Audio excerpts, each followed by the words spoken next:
Well, it is World Elder Abuse Awareness Day. It focuses on tackling psychological, physical, and financial abuse. And joining us live this morning are U.S. Attorney Kelly O'Hayes, as well as Assistant U.S. Attorney Alexander Levin. And we thank you both for being here today. Such an important topic. Thank you for having us. So what are the most common forms of elder abuse?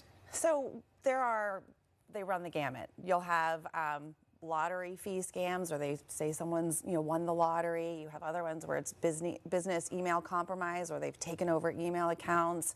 Romance fraud is a big trending where they'll pretend that they've built these relationships up, pretending that they're in love and that they're in a relationship, and then they need $10,000 to get home because they lost their wallet. Our most recent trend that we've been seeing is folks pretending to be government. So they'll go in and they'll say, I'm from a federal local government, whether it's the IRS or even your local DMV, and then say, your benefits are going to stop right now if you don't pay immediately. And that's one that we really want to caution folks on. Don't click the link. Go find the legitimate agency, or whether it's state, federal, or local, call that number on the legitimate website. And you both mentioned that these things are getting more sophisticated. So for some folks, we think we're all tech savvy, and we think, but for someone who has just a little bit of understanding of how these things work, and they get something like that, they don't just discard it, they panic. Right. So, they do click that link to say, oh, this wasn't me, or they do call that number. How do you get them to stop doing those things? Yeah, that's exactly how the fraudsters want it to work. They want that victim to panic and to act out of pressure. So, like Kelly said, romance fraud is a big one. That person who's posing as your boyfriend or girlfriend, they want you to not think. They want you to send that money because they are in jail in a foreign country, or they need that money right away. They're trying to short circuit that response. And the best thing you can do, no matter how far down the path you've gone, is stop, take a breath, and go talk to someone you trust. And like Kelly said, if it's somebody pretending to be from a legitimate business or agency, hang up the phone, go look for the real business or agency and check it out. See if you can find the real contact information.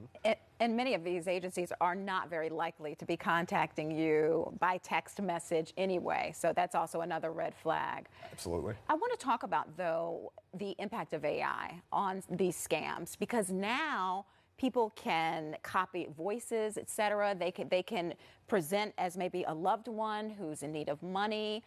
How can people resist those kinds of scams? Yeah, I think that it is getting harder and harder, and as AI gets more sophisticated, we're seeing that. We're seeing websites that look completely professional, completely real. You really have to burrow down. I think you just got to look for that warning sign. Does it sound too good to be true if it's something where they're trying to get you on the hook for something like an investment scheme? And then also, are they pressuring you? Are they telling you, you got to do this right now or something horrible is going to happen? We're going to take your Social Security benefits away. I'm going to lose everything if you don't act right now. That's really the warning sign. Your loved one probably is not going to put you in that position where you need to wire $10,000 or the whole world's going to end. Right.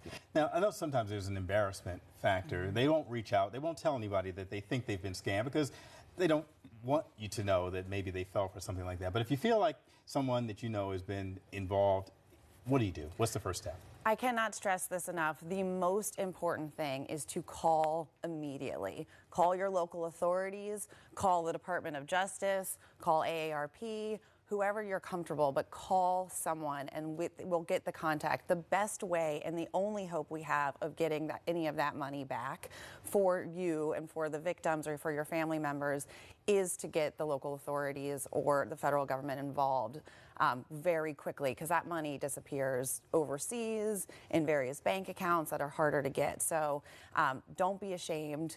Call. It's the most important thing. If there's any takeaway, don't click the link, hang up the phone, and call authorities right away. And where can people get more information about this? So if you want to report suspected elder fraud, you can call the Department of Justice's Elder Fraud Hotline. That's 833-FRAUD-11, which is 833-372-9311. We also have a website for the Elder Justice Initiative at justice.gov/elderjustice. That's very easy. All right. Well, thank you so much, both of you.